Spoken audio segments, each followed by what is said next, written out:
Three superpowers controlled the world. All three collapsed following the exact same pattern. 7 stages, same sequence, same mistakes. And the United States just hit stage 5. Spain owned half the world's wealth in 1590, gone in 80 years. Britain ruled 25% of the planet in 1914, empire dissolved by 1970. The Soviet Union had 30,000 nukes in 1989, didn't exist by 1991. Not one of them saw it coming. They all believed they were different. They all thought the rules didn't apply to them.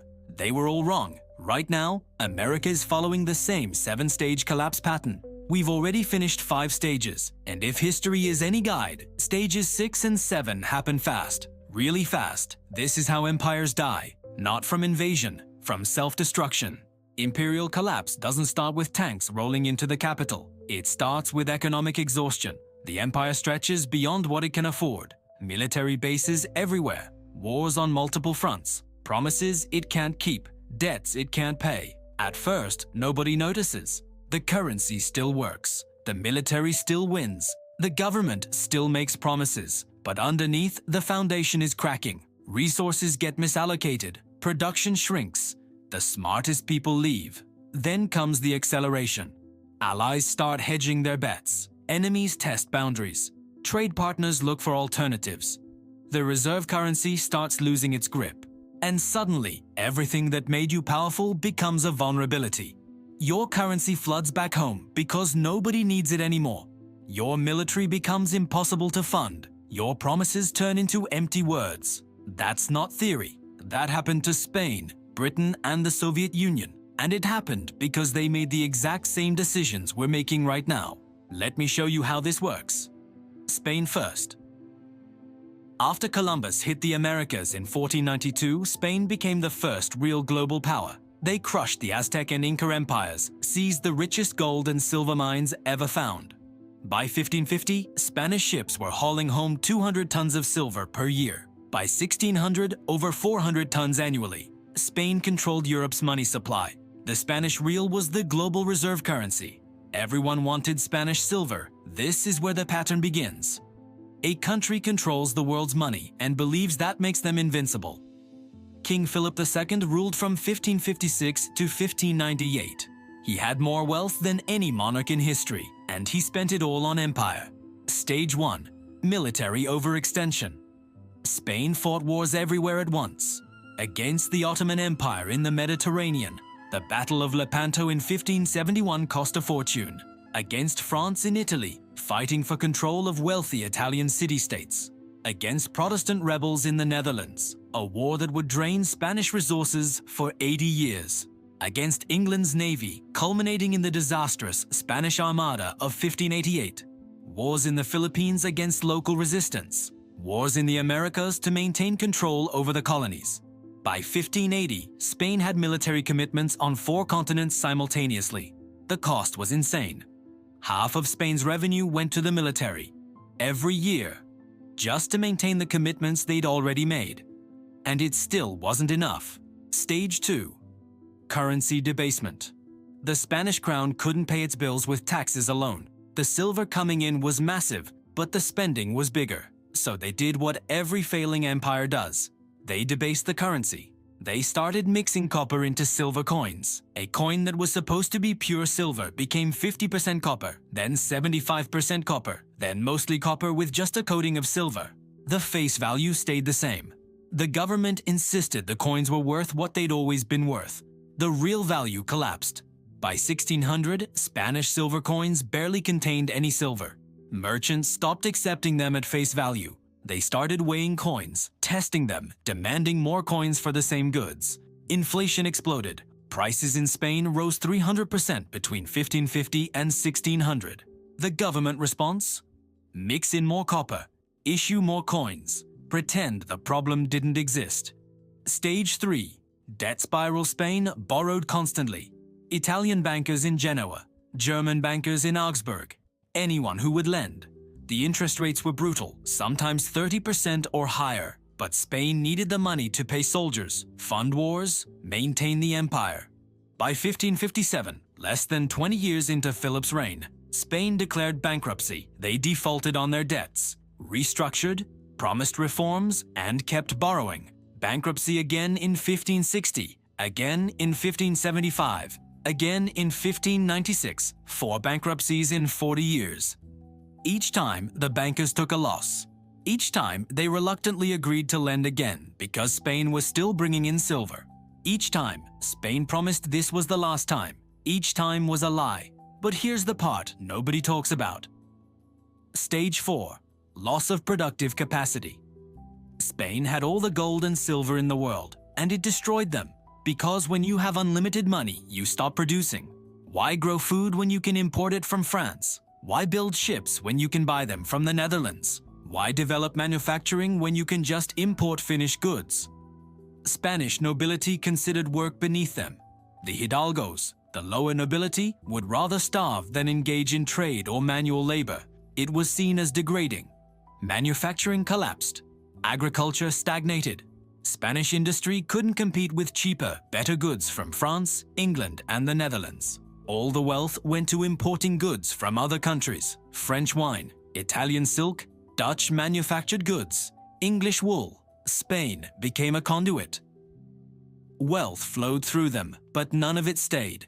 The silver arrived in Seville, was immediately spent on foreign goods, and flowed right back out to productive economies that were actually making things. By 1600, Spain was producing almost nothing. They were entirely dependent on imports, entirely dependent on silver to pay for everything. And when the silver mines started running dry, when production dropped and costs rose, the entire system collapsed. Stage 5. Social decay. With the economy failing, crime exploded. Beggars filled Madrid's streets. The productive citizens left for France, England, the Netherlands, countries that were actually building things. Spain was left with bureaucrats, soldiers, and priests. Nobody creating wealth, everyone consuming it. By 1640, Spain lost Portugal. By 1650, they lost the Netherlands, their richest territory. By 1700, the Spanish Empire was a shell, still large on paper, economically dead. They went from global superpower to irrelevant in less than a century. Spain today, a pleasant European country, great food, nice beaches, zero global influence. The descendants of the conquistadors are a tourist destination. That's what imperial collapse looks like. Jump forward 300 years. Britain, 1914. At its peak, Britain controlled 25% of the world's land, 400 million subjects. The pound sterling was the global reserve currency. Every major trade contract was written in pounds. Every central bank held British bonds. London was the financial center of Earth. And just like Spain 300 years earlier, they thought it was permanent. They were already following the pattern. Stage 1. Military overextension. By 1900, Britain had military commitments everywhere. India, Africa, the Middle East, China, the Pacific, the Caribbean. They had to defend territory on 6 continents. The cost was enormous. When World War I started in 1914, Britain faced a choice: stay neutral and let Europe burn itself down, or jump in and bankrupt the empire to win. They chose to fight. World War I cost Britain over $40 billion. That's $1 trillion in today's money. They borrowed from everyone, mostly from the United States. By 1918, Britain owed America billions. The creditor had become the debtor, but they'd won the war. They kept the empire. They thought they could rebuild. They were wrong. Stage 2. Currency debasement. The pound was supposed to be backed by gold, but the war drained Britain's gold reserves. They'd shipped gold to America to pay for weapons, food, supplies. By 1920, Britain's gold reserves were half what they'd been in 1914, but they tried to maintain the pound's value anyway. They went back on the gold standard at the pre-war rate in 1925. Problem: the pound was overvalued. British exports became too expensive. Manufacturing declined. Unemployment rose. The government had to keep interest rates high to defend the currency. This destroyed the domestic economy. By 1931, they couldn't hold it anymore. Britain abandoned the gold standard. The pound lost 25% of its value overnight. The global reserve currency had just admitted it couldn't keep its promises. Stage 3. Debt spiral. Britain never recovered from World War I debt. Then World War II started. Another $120 billion in costs, more borrowing from America. By 1945, Britain owed the United States and Canada over 30 billion, more than Britain's entire GDP. The war was won, but the empire was finished. They couldn't defend it, couldn't afford it, couldn't maintain it. Stage 4. Loss of empire. In 1947, Britain gave up India, the crown jewel, the source of wealth for 200 years. Gone. Over the next 20 years, they lost everything: Africa, Middle East, Southeast Asia, the Caribbean. By 1970, the British Empire existed only in history books. Stage 5. Currency collapse. The pound kept falling. In 1940, £1 equaled $4.03. By 1950, $2.80. By 1970, $2.40. By 1980, $2.30. Today, $1.34. The global reserve currency became a regional currency. Britain tried to maintain the pretense. Permanent UN Security Council seat. Nuclear weapons. Special relationship with America. But everyone knew the truth. They were a former power. A museum of what used to be great. The empire was gone, and it never came back. Now the most recent example, the Soviet Union.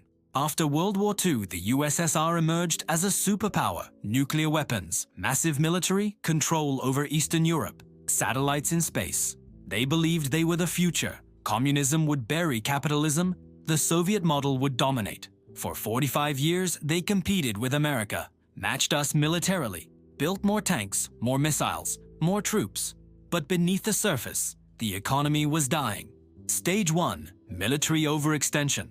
The Soviet Union spent 15 to 20% of GDP on the military. That's triple what America spent. They had to match American technology, American reach, American alliances. But their economy was a fraction of the size. They were in Afghanistan, propping up Cuba, supporting Syria, Vietnam, North Korea, Angola, Ethiopia. Everywhere America had influence, they had to counter. The cost was unsustainable.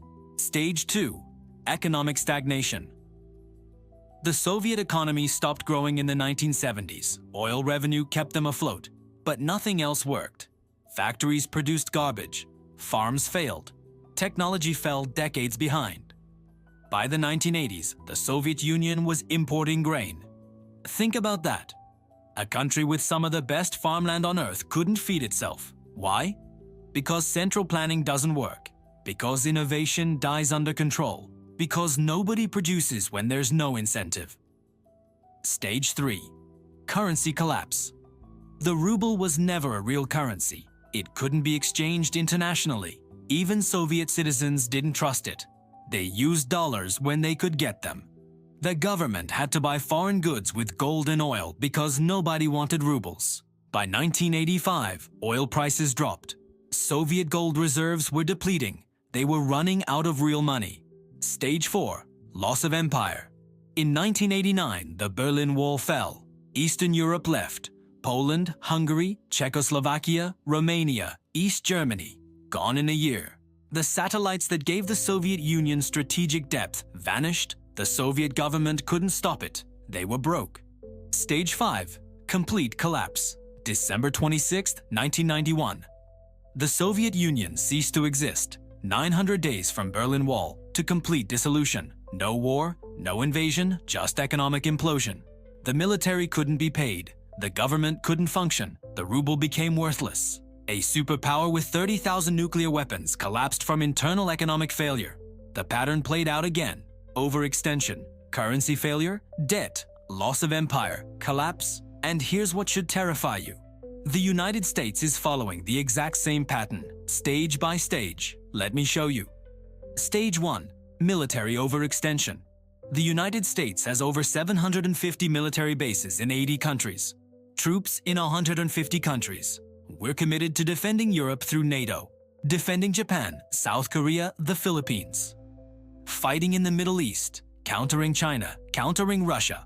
Our military budget is $850 billion annually, more than the next 10 countries combined, and it's not enough. We're stretched thin. Equipment is aging. Recruitment is down. If China invades Taiwan, if Russia pushes into NATO territory, if Iran closes the Persian Gulf, we can't respond to all of it simultaneously. We're overextended, just like Spain, just like Britain, just like the USSR. Check. Stage 2. Currency debasement. In 1971, Nixon closed the gold window. The dollar became pure fiat currency. Since 2000, the money supply has increased 400%. Since 2020, we've printed over 6 trillion. The dollar has lost 98% of its purchasing power since 1971. We're not mixing copper into silver coins. We're just printing unlimited paper. The mechanism is different. The result is the same. Debasement, check. Stage 3, debt spiral. The United States owes 36 trillion. That's 120% of GDP. Interest payments alone are approaching 1 trillion per year. We're spending more on interest than on defense. We run deficits every year. 1.8 trillion in 2024. In a growing economy during peacetime, we borrow to pay interest on previous borrowing.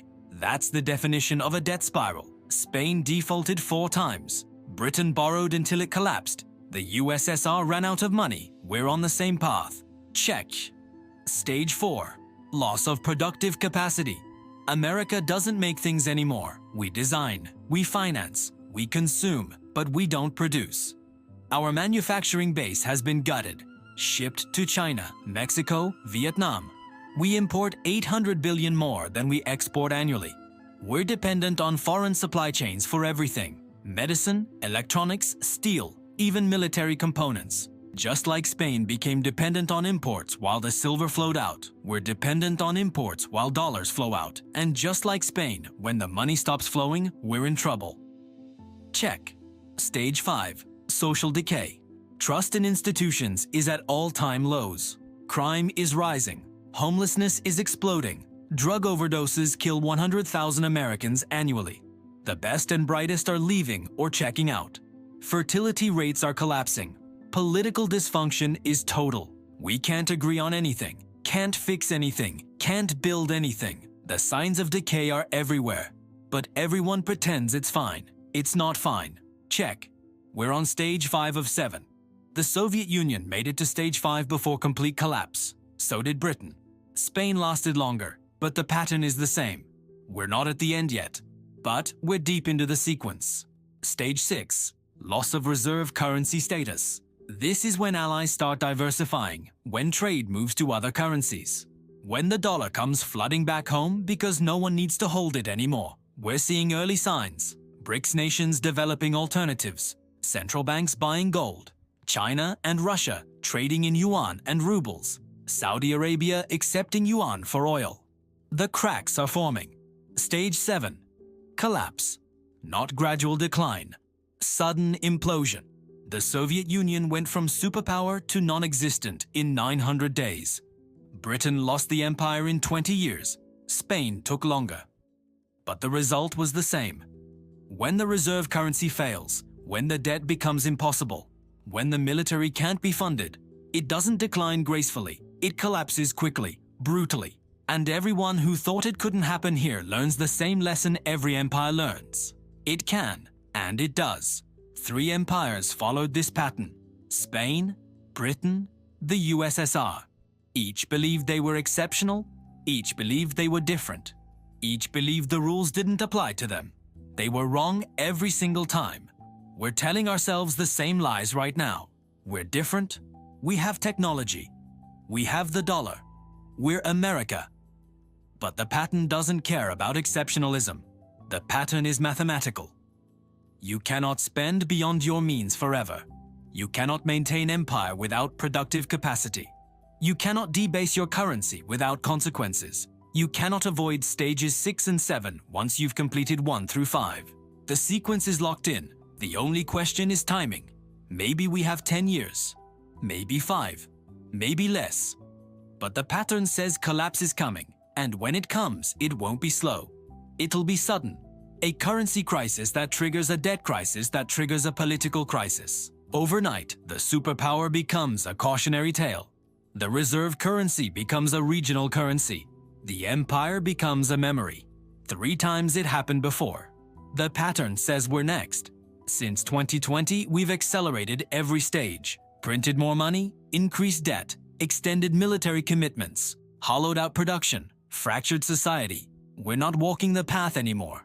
We're sprinting down it. And the end is visible if you know the pattern. Maybe we'll find a way out. Maybe America can do what Spain, Britain, and the Soviet Union couldn't. Maybe we'll reform, rebuild, restore. Maybe this time really is different. But the pattern says otherwise. The math says otherwise. And history, which has watched empires die the same way over and over, says we're about to learn the lesson the hard way. If you want to understand what happens when stage 6 hits, when the dollar loses reserve currency status and everything accelerates, you need to subscribe to Hidden Money Stories. Because the next video breaks down exactly what that looks like, how fast it happens, what it does to your savings, your retirement, your purchasing power. The pattern is already written. The timeline is the only variable left. Hit subscribe. You'll want to know what's coming before it arrives.